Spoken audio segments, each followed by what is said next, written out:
भुताटकीची विहीर. रात्रीचे 11 वाजले होते.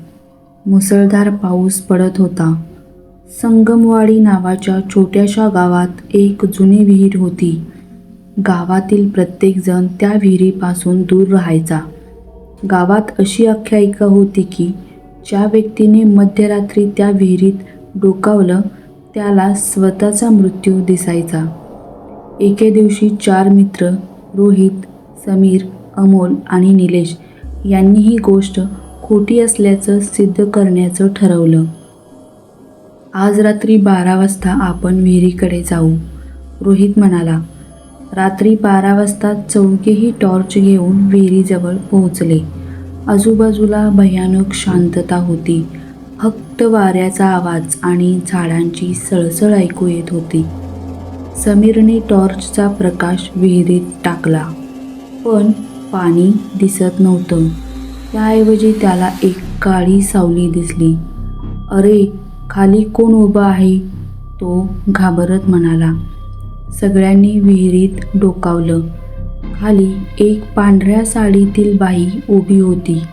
तिचे केस चेहऱ्यावर पसरलेले आणि तिचे डोळे पूर्ण काळे. अचानक ती हळूहळू वर बघू लागली. 4ही मित्र घाबरून मागे सरकले.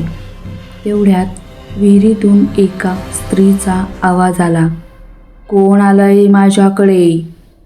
त्यांच्या अंगावर काटा आला. अमोल म्हणाला, पळा. ते चौघेही धावत सुटले. पण काही अंतरावर गेल्यावर त्यांना लक्षात आलं निलेश गायब झाला होता. निलेश, ते ओरडू लागले. कुठूनच उत्तर आलं नाही.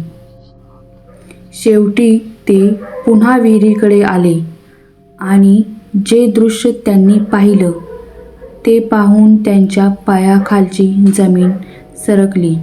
निलेश विहिरीच्या कडेला उभा होता. त्याची पाठ त्यांच्याकडे होती.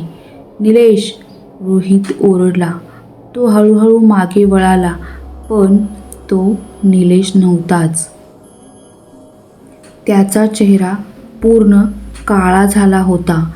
डोळ्यांच्या जागी काळे खड्डे होते आणि त्याच्या तोंडातून काळं पाणी वाहत होतं. तो विचित्र आवाजात म्हणाला, ती मला सोडणार नाही. क्षणात तो विहिरीत उडी मारून गायब झाला. तिघेही घाबरून गावात परतले. दुसऱ्या दिवशी गावकऱ्यांनी शोध घेतला. विहिरीत निलेशचा मृतदेह सापडला, पण त्याच्या चेहऱ्यावर भीती नव्हती. तो हसत होता. त्या दिवसानंतर गावात रोज मध्यरात्री विहिरीतून हसण्याचा आवाज येऊ लागला. काही दिवसांनी रोहितला प्रत्येक रात्री स्वप्न पडू लागलं. स्वप्नात तीच पांढऱ्या साडीतली बाई दिसायची. ती फक्त एकच वाक्य म्हणायची, आता तुझी पाळी. एका रात्री रोहित अचानक घरातून बाहेर पडला. त्याच्या आईने त्याला थांबवण्याचा प्रयत्न केला, पण तो कोणाचंच ऐकत नव्हता. तो सरळ त्या विहिरीकडे चालत गेला. सकाळी गावकऱ्यांना विहिरीजवळ त्याच्या चपला सापडल्या, पण रोहित कधीच सापडला नाही.